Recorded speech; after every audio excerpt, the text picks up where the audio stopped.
Hey guys, welcome back to What They Don't Say.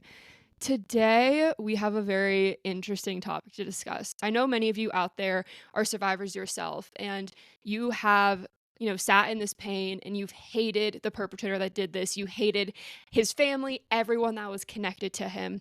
So, today, we're bringing in a bit of a unique perspective.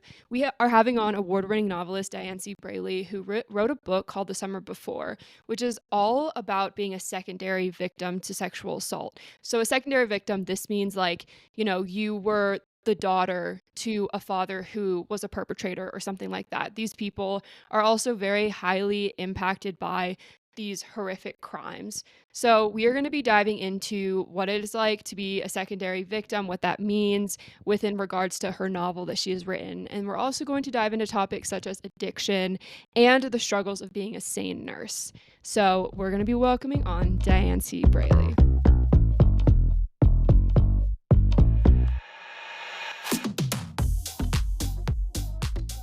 Dianne, can you just give our audience a bit of an insight onto who you are and your background? Dianne C. Braley, I just say that because that's on the cover of my book. So I am a nurse and I'm an author. I grew up in just outside Boston, Massachusetts, in sort of a tough, gritty city, Revere, blue collar, poor. I grew up in an alcoholic home. I say that because not because I just wear it like a badge of honor, but it's pertinent to my writing and a lot of my life. My first book really detailed the devastating effects of growing up in addiction, although I didn't really know that at the time. A reader ended up telling me that later. I thought it was about celebrity, Martha's Vineyard, a toxic love affair, and all these things, which it is, but it's actually a lot about the details of growing up in addiction and the effects of that. I wrote when I was young. I wrote, Dear Diary. I got a diary, a little pink leather diary, and I was in my diary writing, and I thought that was just so boring writing Dear Diary, blah, blah, blah, my day. So, ever inspired by '80s music, I started writing, like, lyrically. I went to Children of Alcoholics after our family dysfunction became just so incredibly too much.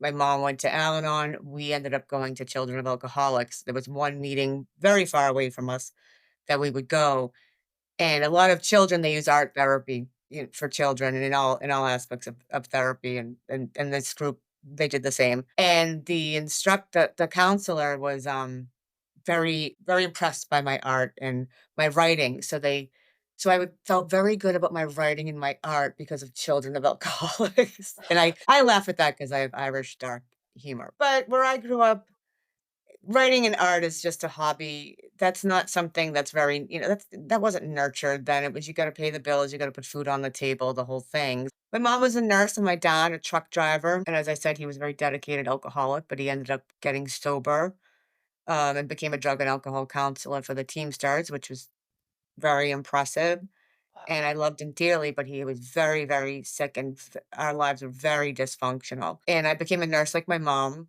which is no easy feat in a has Mhm. been a very rewarding profession. Also, I'm also a burned out nurse now, but but it was very good to me for a while. And my dad ended up succumbing to the disease.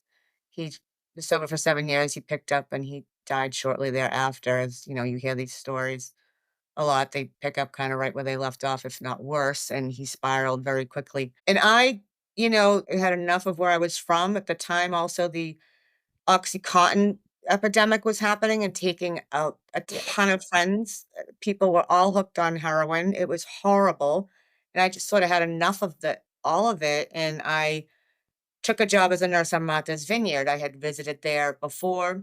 I visited there with a boyfriend of mine once, and I could not believe this is just right off the coast of Massachusetts. This place is just fancy and beautiful and quintessential New England, and I mean, it was just it was nothing bad could happen in Martha's Vineyard. I mean, it was just everything. I just loved it the Mhm. second my feet landed on the island. I took a job there as a nurse at the hospital, and I sort of just to escape my life, really, and I ended up working a little bit part-time, but then I went full-time. I became the private nurse for a very famous author, William Styron. He's a Pulitzer Prize-winning author. He wrote Sophie's Choice, which became an Oscar-winning movie with Meryl Streep. arguably one of the most famous depressed men at the time in the late 70s, I believe it was. And this opened up this whole sort of world to me where, I'm around all these creatives, and all these people, and the children, and his wife's a poet, and they're philanthropists, and uh, dancers, and all this. And it's like, wow, there's this like whole life of art out there, and all these Like, people doing. energizing. Yeah, it just really was like, wow. And him and I was his nurse till he passed, till and I was with him like 7 days a week for 2 years. We had a very, very, beautiful relationship, very codependent. We were together constantly, me and this crotchety old man, and genius, but man of few words. But when he did say something, it was very profound, and he relied on me heavily. And I really relied on him because he became my grounding force, and he was the one solid in my life at the time, because as I said, I ran away to escape addiction and all of that, and I ended up, surprise, surprise, falling in love with an addict on Martha's Vineyard, Yeah. the beautiful place where things like that don't happen. Right, where there's no And that's problem. not true. Things like this happen everywhere. Martha's Vineyard is, no different. So I'm involved in this, love affair that's completely toxic, red flags all over the place. I end up marrying him and having my son. But sadly, as these things do, everything just spun out of control. I had to leave the island, and Mr. Starr was at the end of his life, and I came back and I would take care of him, and he passed away. I left because of the craziness that was ensuing with the addict in my life, and I came back Mm, to north of Boston. And after that, my ex-husband, we got divorced, and he passed away. He succumbed to the disease as well. And this was a lot of pain. My dad, and then this man I love deeply, deeply, but addiction is can't change that. You can't fix someone. So it took many years, and I was really pained, but I knew I had the story to tell. I had this unique experience with this amazing author, and who, I would write, and he caught me writing in front of him one time, and he said, "What are you doing?" And I said, "Oh God, I'm writing." And he said, "What are you writing about?" And I said, a horse farm, and a story about a horse farm." And he said, "Do you know anything about horses, Diane?" And I said, "No, not really." And he said, "Where's it take place?" And I said, "Virginia." He said, "Have you been to Virginia?" And I said, "No." He said, "Write about what you know, Diane." And that's sound advice from a writer. And his Pulitzer Prize, when I first took him to use the help him in the bathroom in his house, and I look up above the toilet, and I said, "What is that?" I said, "This big award above the toilet." And I said, "Mr. Stein, is that your Pulitzer?" And he said, above the toilet. "Yes." And I said, "It's above the toilet." And he said, "Isn't that the perfect place for it?" So him and I just got along fantastic. But it took me 8 years. I ended up writing my first book, The Silence and the Sound. It was a dream. I was inspired by Mr. Styron, my mentor. And in no way would I compare my writing to William Styron, but I was inspired to give it a try and do this. And I did, and I won multiple awards, and it was well received, and it was really cathartic in writing it. It was very hard, and I didn't expect to write about my father and that relationship as much as I did, but I did end up getting in this. I could really tap into teenage angst, and so I ended up the protagonist as obviously an alcoholic father, and I really could tap into this. So it became a lot of that too. And then my second book, which you have to write a second book if you write a first book, because I Right, guess right. that's what they say to do, and so I was writing a book, and I'm long-winded, but I'm speaking this book up. This book obviously pertains more to this podcast, and is very important to me. I was writing a story about some South Boston girls, and this sort of, you guys aren't from around here, but this, I don't know if you know Whitey Bulger, Right. this kind of gangster Whitey Bulger character, and one of the scenes was gonna be a sexual assault. And I did tons of research on this because I wanted to really, do this right. I didn't think I had any experience with sexual assault, Mm. at all. And then right shortly before I was writing this, the Me Too had come out, and all these things were kind of surfacing. And I think a lot of us in my generation, and the older generation, ab- above mine, and I think we just got so accustomed to a lot of things in society that we just a bunch of my girlfriend, we was awakening to these things that we would laugh off or, Right. and you started really realizing, oh my God, I actually was assault. I was date raped, and Yeah. I just sort of put myself that didn't happen. That I took responsibility from my partner, which I thought you drank too much. You shouldn't have put yourself in that position. You were sort of fooling around with him, but you had no intention of doing what you did. What ended up happening, but he wasn't stopping, and I ended up taking control of that. And I said, if you're going to do this, can you please put a condom on? And Mm. so for me, that meant I gave permission, Right. but it was in hindsight, it was me sort of taking control of that situation. So it really wasn't what it was, Right. and I know that's where my head was at. But so all this is sort of unfolding as I'm sort of writing this, and it was really an interesting time. And it was, Mhm. and you realizing I've worked in the restaurant, I worked as a waitress and a bartender for many years, and I put up with so much sexual harassment and all these things and it was just part of the ha ha ha. And it felt, Right. you felt icky, you felt uncomfortable. And it was just, you just were used to it. And Mhm. it's not right. And it was, but that's just how, I don't know, that's how it was. Yeah. That's what we say. In the meantime of all of this situation implodes outside of kind of on the outskirts of my life where a family member tells us he was charged with sexual assault, and he was charged with sexual assaulting his daughter's best friend, who was like her sister. They've traveled together, they her and her mother lived with them for a while, and now in hindsight, you look back at the situation, it was absolutely grooming. But this blew up our lives. Everyone kind of fell into some different bracket. Like some people were, oh my God, he's our person, so he mustn't have done that. And some people just, wouldn't even talk about it or talk to him. And then I knew, I'm very strongly advocate usually for the victim, and Right. but I said, "You know what? I'm gonna listen to this trial. I'm not blindly doing anything." And, but it affected my marriage. My husband, he couldn't even speak of this, and I'm very, vocal and, "You need to see," and, Right. to a detriment. I've lost relationships my whole life. I don't play let's pretend. When my father would be passed out on the floor drunk, and I'd say, "This isn't normal," like, stepping over him and Right.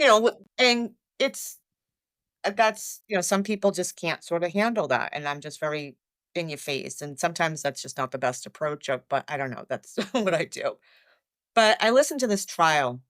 Obviously, the victim, hearing her, it was devastating, it broke me, hearing all the testimony, and I have been trained and I've worked as a sexual assault nurse examiner.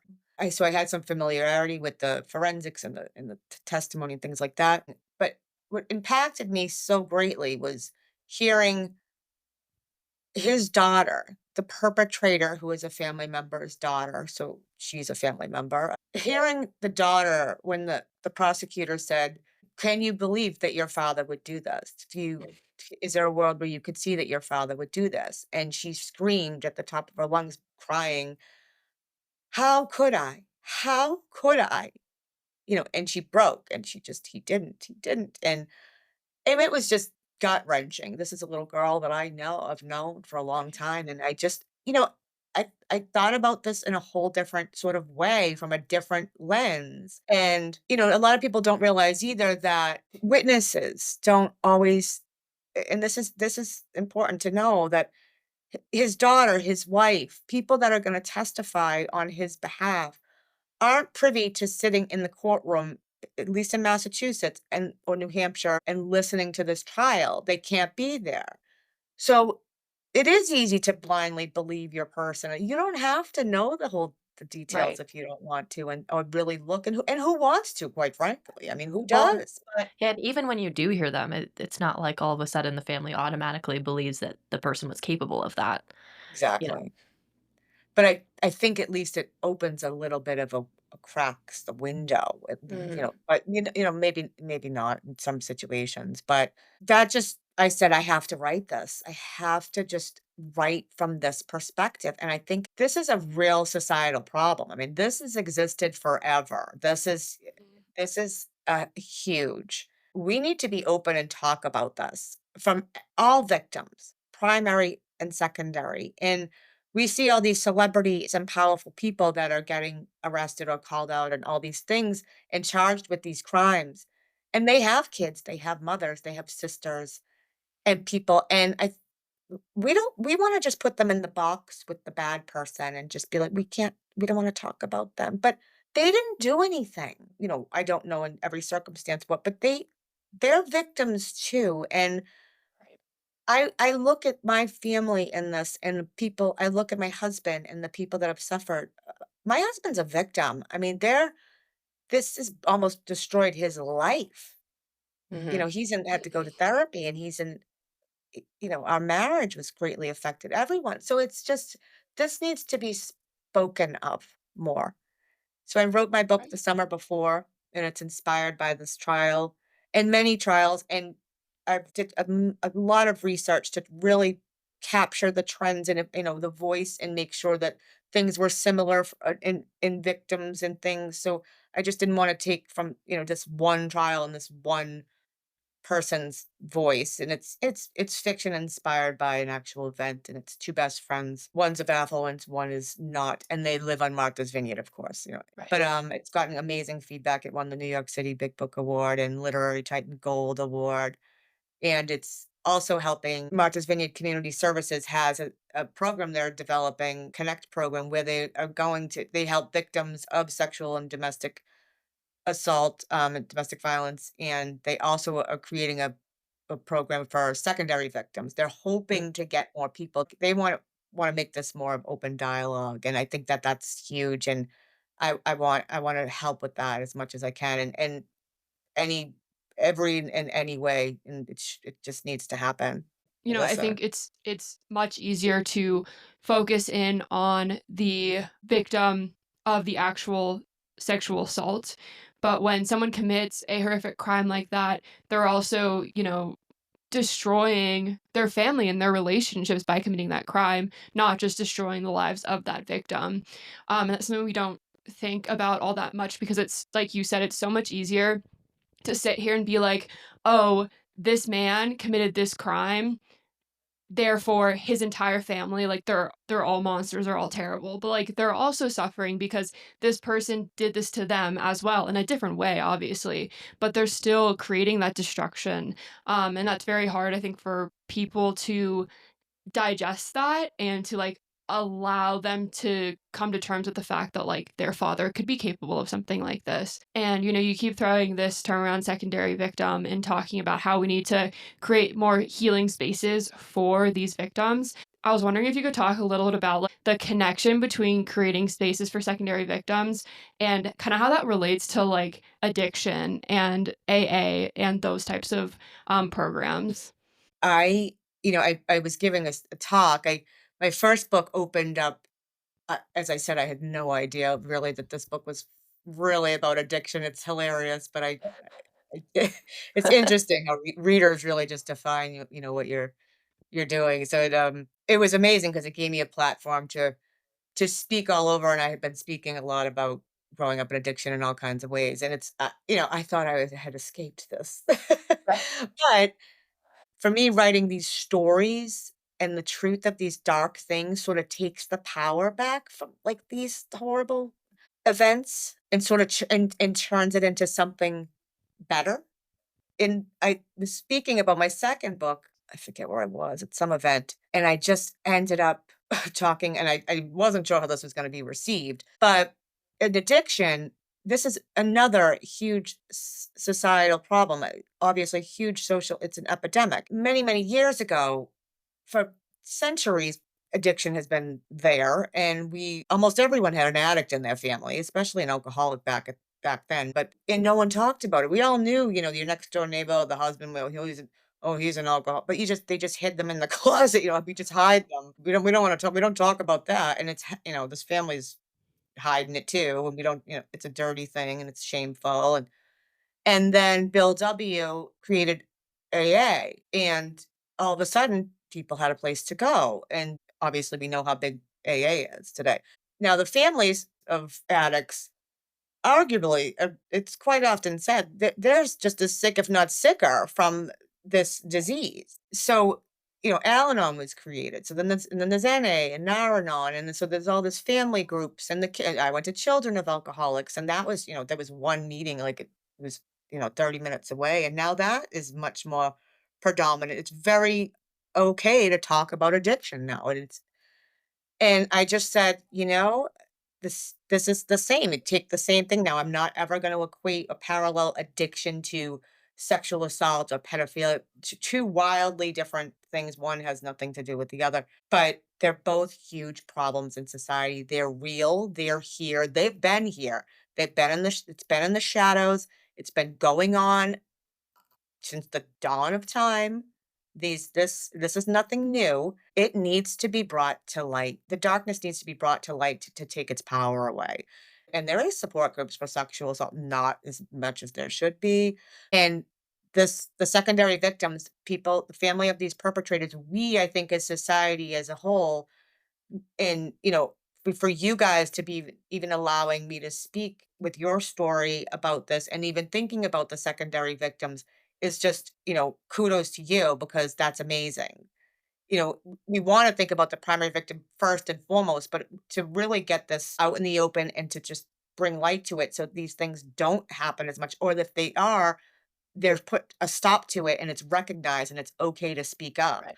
And we need to talk about this, and we need to make it okay for these families too, to say, even when they blindly follow this person, I even think it is helpful. They are still a victim. Like, no one wants to believe, who wants to believe that their son had did does or their father? Nobody.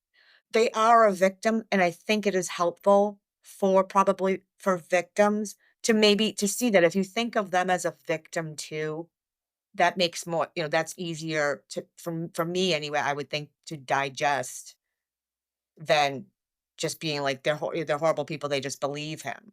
Well, God, like, that's it's their father, it's their brother, it's very hard. It's Mhm. very hard to see, and when it's not so hard to see?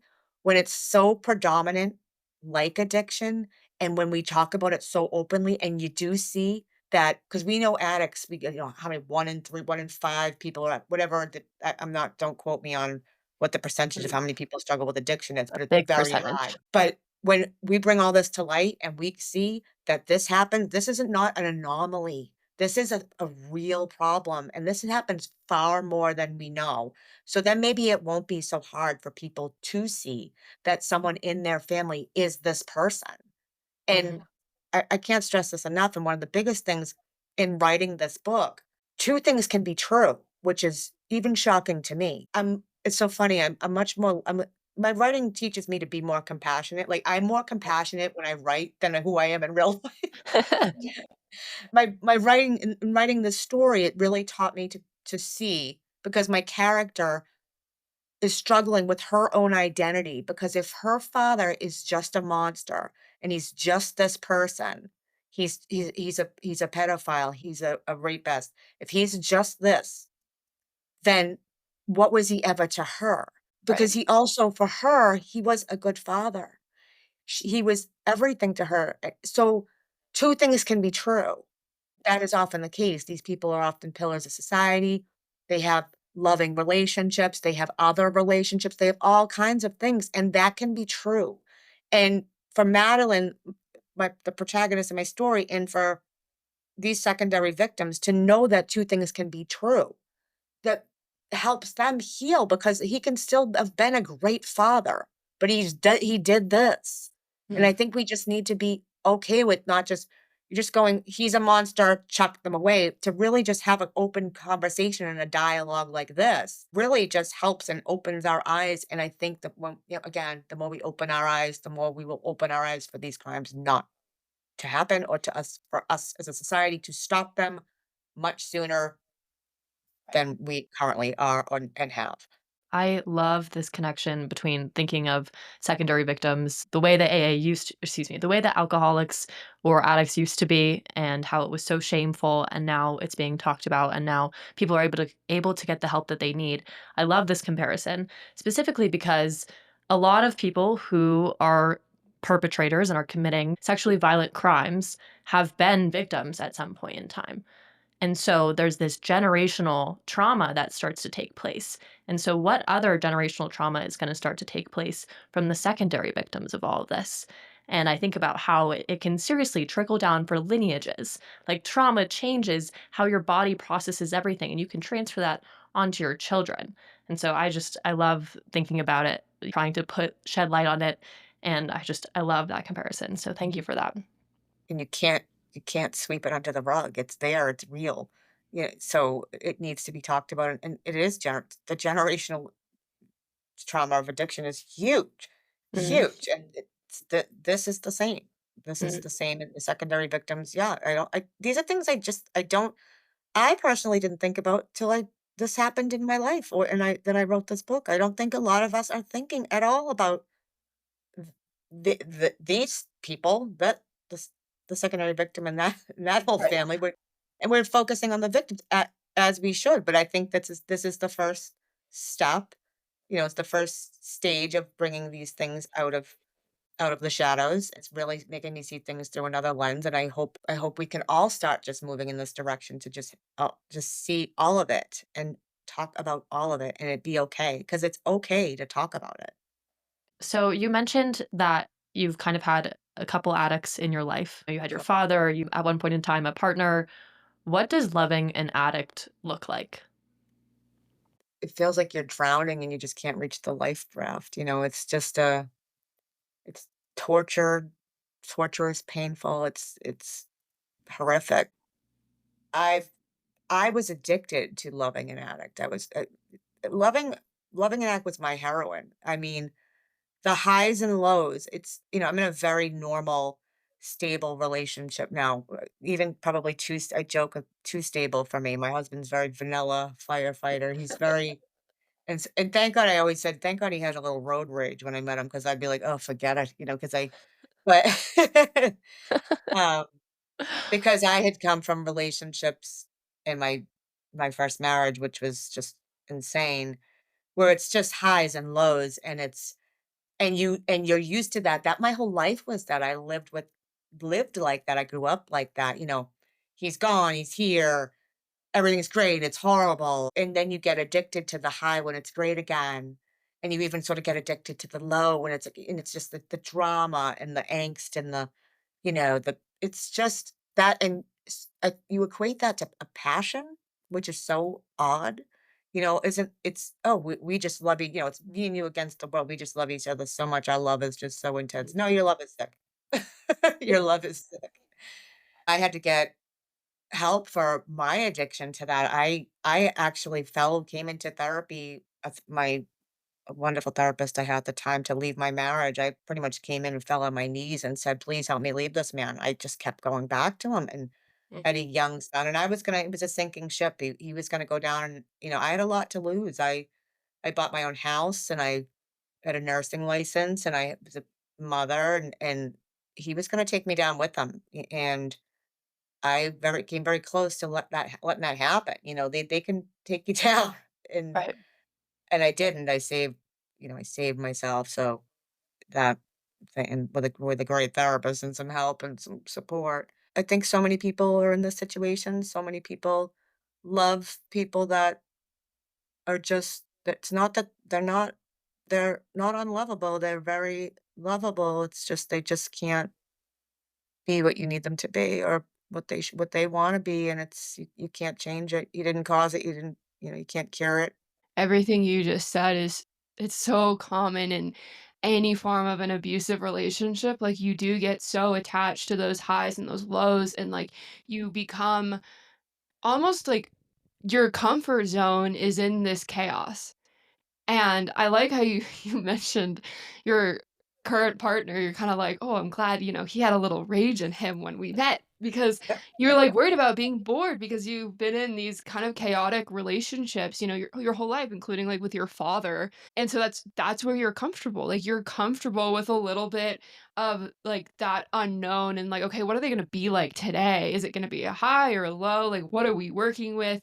And you get so used to that, and so then when you finally do get into a, like, safe, loving, stable relationship, you're like, "Hmm, wow, like, I why am I Where's kind of the bored right now? Like, what is happening?" And I think Oh, and that you think it's like I'm like, I just don't think he's for me. I mean, he's just or you look for problems that aren't there. It's like, he's just and it's so these little trivial things. Or I used to find myself, I would, just we'll start a fight. We'll start you kind of starting a fight. You got to start some trauma to shake it oh, up or oh my gosh, yeah.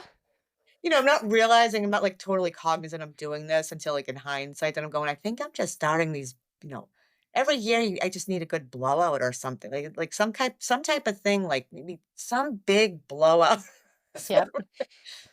Yeah, well, it's because it's hard to live it's very quiet with instability can be very quiet. Mhm. yeah, and you feel like you're missing a certain type of passion, but that passion was really just, like, toxicity.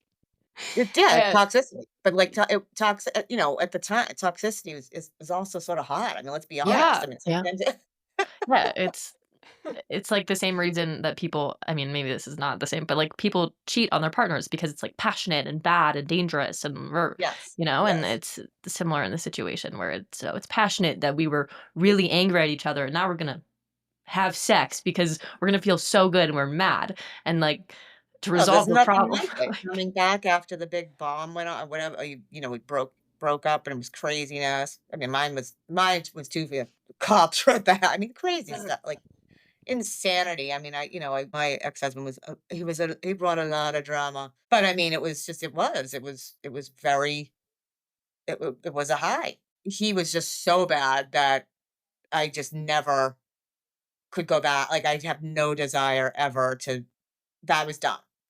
I was absolutely done, and when I met my husband now, when I met him, we first went on a date, I asked him for a license registration and a W-2, or I'm not going out with you, because I needed to know you really had a job, you really mm. have a car, and I still didn't believe him, I was like, "He's probably a drug addict, he's probably." I thought everyone's a drug addict, everyone's getting high, like, you just like, I just, because you just are around some things that you just didn't even I grew up in pretty street smart and savvy in the city, but, like, it's a whole world if you're not in it. I'm very happy that you're in a loving relationship. Like, when you have those friends who are in a unhealthy relationship and you're like, "Just get out. Like, please, for the love of God, there's something better for you out there," and they just won't leave, and then they end up in a healthy relationship, and they're like, "Yeah, no, we need to sabotage this." Like, they're being destructive, Well, and I have one of those, I yeah, do. it's heart-wrenching. But how did you go from that unhealthy, tumultuous relationship into this healthy one? Obviously, it was something that you, like, initially decided, "Okay, I need somebody who's healthier. I can't do this anymore. My body has been through too much." But how did you make that full shift into leaning into the healthy relationship? I'd love to say it was fully me of sound mind. I doubt that's full entirely true, but I definitely I will thank my mother for bringing us to Save Children of Alcoholics and introducing that therapy. That aspect that it's okay to talk to somebody. So I went to therapy since I was 18. I've been in therapy off and on most of my life. I think I'm over therapied, but She's I like, "I'm am. graduated. I'm done." And I did at the time with my ex-husband, I went to Al-Anon. I hated it. I couldn't stand that I was in that position, like my mother, and I'm an Al-Anon, and I'm like, I hated it, but it helped me. It helped me leave this person and be okay for my son. And then I graduated from that and I work on my spirituals, like I go to, all kinds of energy modalities and acupuncture and all that. So I'm always doing something, but I do. I think you have to really do some deep diving into yourself, and I grew up in a way that this all felt very comfortable and familiar, and my self-esteem was not great. It was very low. I had a lot of feelings of unworthiness. I look back on relationships I had. I go, "What were you doing? You dating a guy with a mattress on the floor? I mean, what is going on here? Like, like, why did you think that that was like okay?" And like, I'm getting proposed to and on an air mattress in between a bed frame, and I'm like, "Oh, it's just like so romantic." It was just insane. I think women we're taught to a lot of things that men aren't taught, and not just specifically like spoken to from our parents, from society too. Men are taught sort of, there's girls you marry, then there's girls you sort of, you know, quote unquote fool around with. I hate saying that. But so it's already setting like a standard. Like, you make sure that you are with someone that's a partner that leveled up to you, we're gonna bring you up. And girls, we're always just taught like, don't ever give it away. And then when you do, or if you have those feelings, you're in love and you fall in love and you get married and da, da, da, da, da, da, Yeah. and that is such crap. I mean, it's like we equate a lot of lust to love. Like, oh, I must love him. And it's like, no, he's a bad boy. I lust him and I just like, and he's temporary. When you marry or really want to be in a serious relationship, this needs to be with someone who is bringing something to the table, bringing you up, you know, and up to where you are at least in life and have some good goals and directions. And growing up like how I did, and a lot of people grow up in any type of trauma, I became a fixer, I became a nurse. I can, I want to fix these people. And I never thought I could fix my father. I was very aware of that. I knew his disease had nothing to do with me. I was a smart kid. And then as an adult woman, I became a woman that I fell in love. I think I sort of, maybe I wanted to, if I fixed him, then maybe I fixed it all. I wanted to make it right. And if I could make him right and us live the dream, then everything's just correct. Well, it's also so common to see, like, I mean, you couldn't fix your father, you know? And so maybe like part of you felt like if you could fix your husband, that like could somehow make up for it or something like that. And I think we see That's how that. I felt, and in Yeah, hindsight, not at the time, right. Yeah. I did Yeah, this. I really tapped into who I was as a kid now. I come full circle. I was a strong kind of mouthy girl who sort of like said it how it was. And I think I kind of got lost along the way after that because she was right. That little girl was right about all of it. right. But I did. I think there was something, but I couldn't fix my father because don't forget when these things happen to you, you have an addict, like my father died. There is some that feeling, no matter how many people tell you it's not your fault, it's a disease, it's whatever. You do feel I'm not good enough. There's something wrong. Why couldn't he get better for me? Why didn't he love us enough to you do, you can't like change that. It's like just in you and it's just stuck. And then until I lived it with my ex-husband, like, he really knew it's not me, and to think it has a lot to do with me is actually very egotistical. It really didn't, it has nothing to do with me, but I had everything to do with it, and you'd sit in there lecturing, I'm trying to talk to him, it's absolutely insane. It has nothing to Right. do with me. It's a huge disease and his issue. I also like want to emphasize what you said a little bit earlier about like what girls are taught, and we're kind of taught to grow up and fall in love and get married. And I think we're taught how we can be good enough for men and how we can make them like us, but then we're not taught what we should look for in them. Mhm. And so then we don't know what our standards are. We like date such shitty men who just suck and our bar is so low. I think that is a really great way of thinking about that. So I just wanted to reemphasize that thought that you said too, because that was so spot on. And it's so hard, my you guys are younger than me, but my generation, we struggle so much, I think, with, you know, even though no one in the women always worked in my family forever. So I mean, but I'm working full time. I'm writing, and my husband works like a dog, and I still have that feeling where he doesn't even expect me to cook, but I sort of expect me to cook.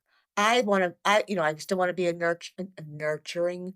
I wanna be a sort of a good wife, and a good wife would cook sometimes. So, like, Or my husband, I'm a good mother. I want to make sure I cook and clean, and you do, and there's nothing wrong with that. As a woman, I actually, I do love these things.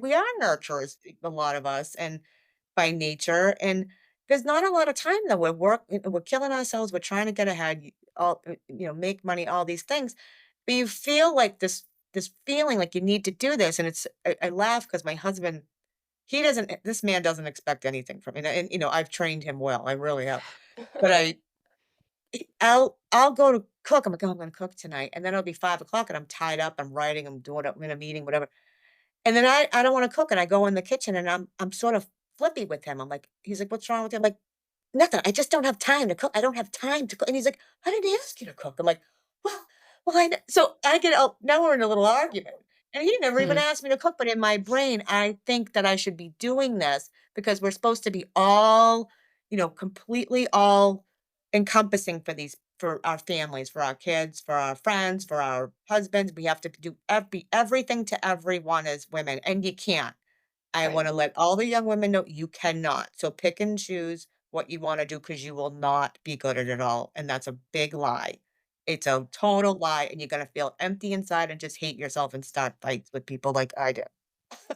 And, this is making me think about, like thinking about our role in a relationship. If our role is to be the fixer, if our role is to be the housewife, and we're so focused on those things, we forget, like it's a distraction from realizing what we're supposed to be getting out of a relationship.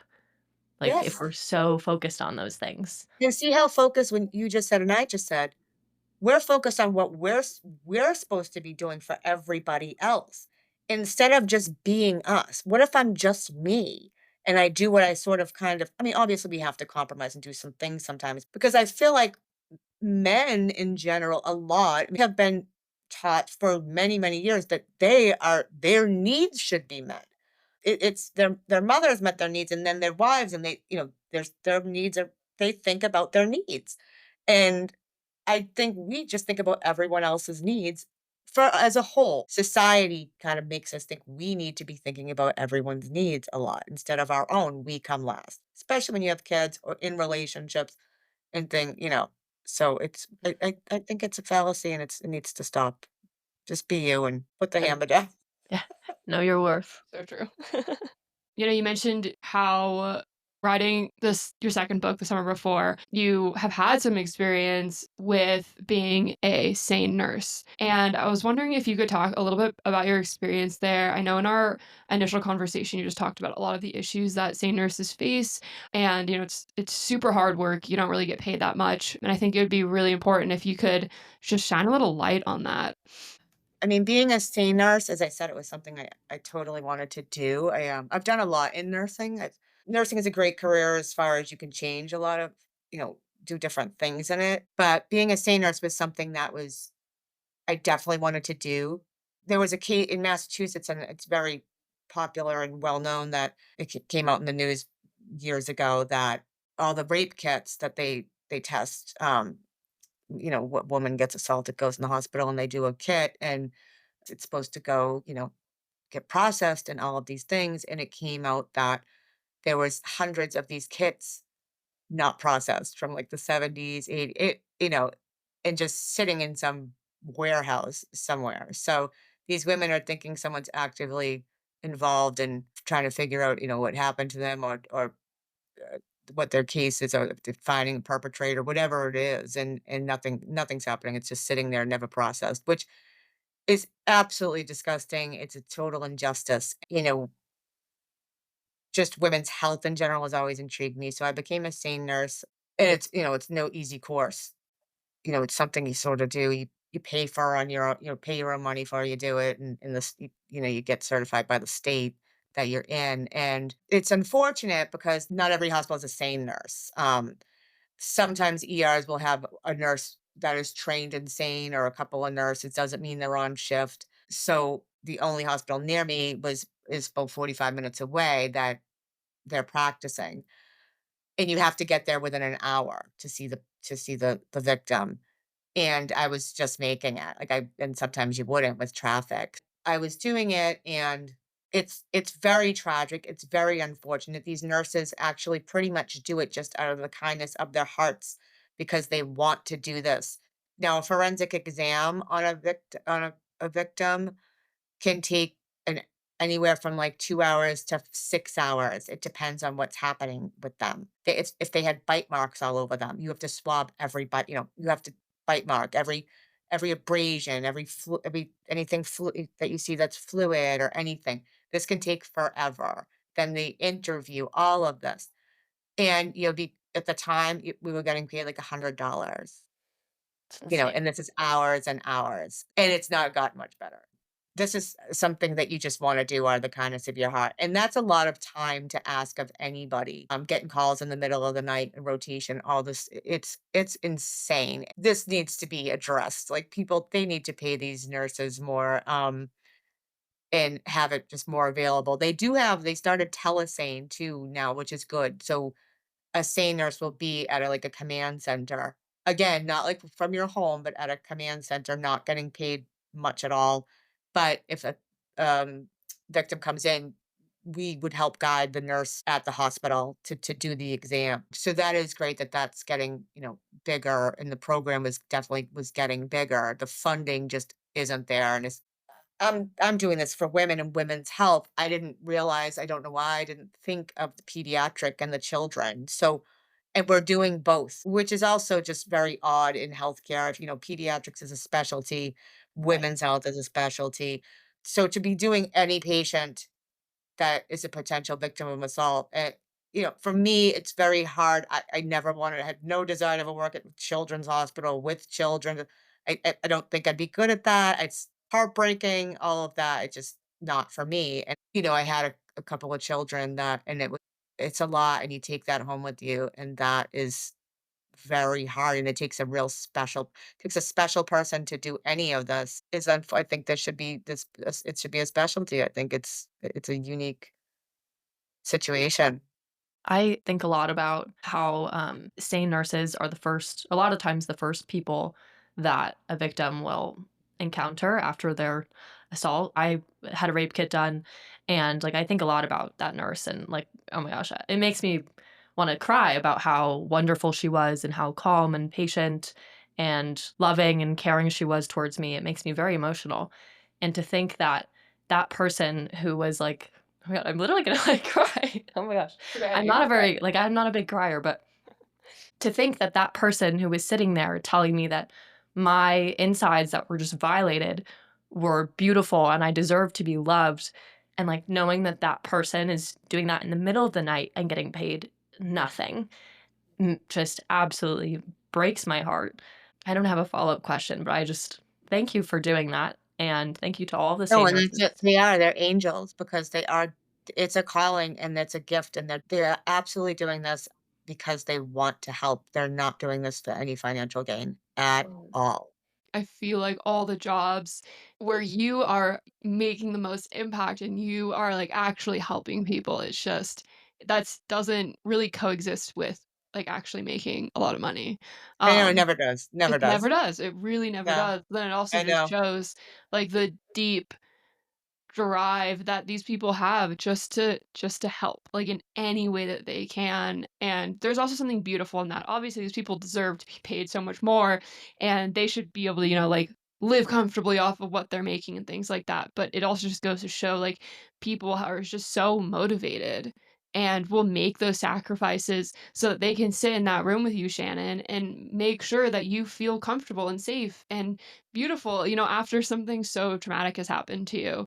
And so there's definitely something to be said for that too. And so yeah, I also just want to extend like my appreciation for the fact that you did that and you made those sacrifices because it is a lot, especially when you do have to like work with children and things like that because that is also something I haven't really thought about until you brought it up and you're like, yeah, you're treating women who come in, but then you're also treating like 6-year-old kids that are coming in. And yeah, that's gotta be really heartbreaking. And it is these beautiful people that it's a calling, it's a gift, and they come and do these things, and it's great. But I do think without funding, without, the separation of the children and the women, or just, at some point you burn out these beautiful Right. people with these beautiful gifts. and they can't sustain that forever. You can't, because we're humans, and to just, give yourself to get in the middle of the night 5 hours doing a forensic exam, and like you said, Shannon, you're not just doing an exam. You're not just you're not a body under anesthesia. You just had a trauma. We also have to speak and learn to talk in a therapeutic way and be there. And it's a lot. And I think that there just needs to be much more support for these clinicians and anyone in these fields that we were just giving back, but especially this. The states need to just put so much more funding to this, but I'm not sure that'll ever happen. In an ideal world, one day, maybe.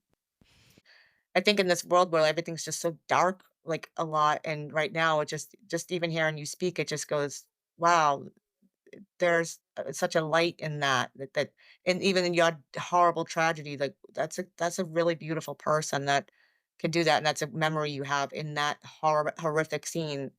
That's that's just beautiful and amazing and, horrible at the same time. That was so well said. Yeah.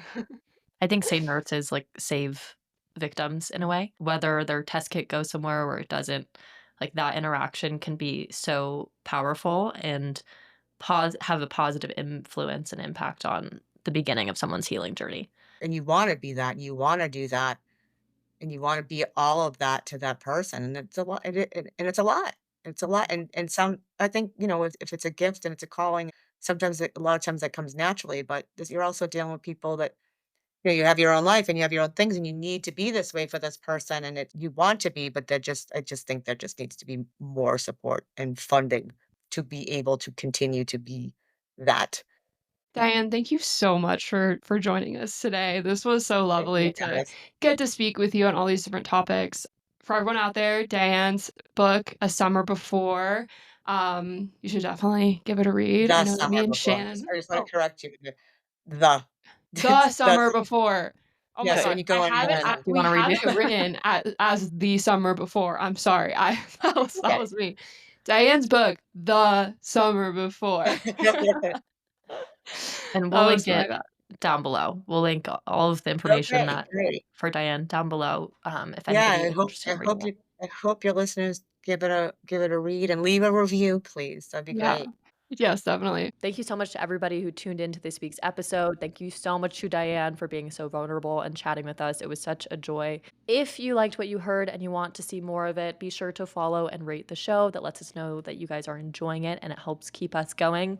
If you want to follow us on socials, all of those are What They Don't Say official. They are also linked down below. If you want to send an email, have a comment on an episode, have an episode idea, you can email us at whattheydon'tsaythepodcast@gmail.com. Now, I don't know if you guys know this, but we have merch. This is like a big promo, but we have merch now. We have a website, Yeah. whattheydon'tsay.com, that has merch. Our consent is hotline is up. It's there. Y'all should get some. Diane's book will be linked down below, so be sure to check that out. We love you guys so much. Thank you so much for being here. We'll catch you on the flip side. Cheers. Cheers. Cheers.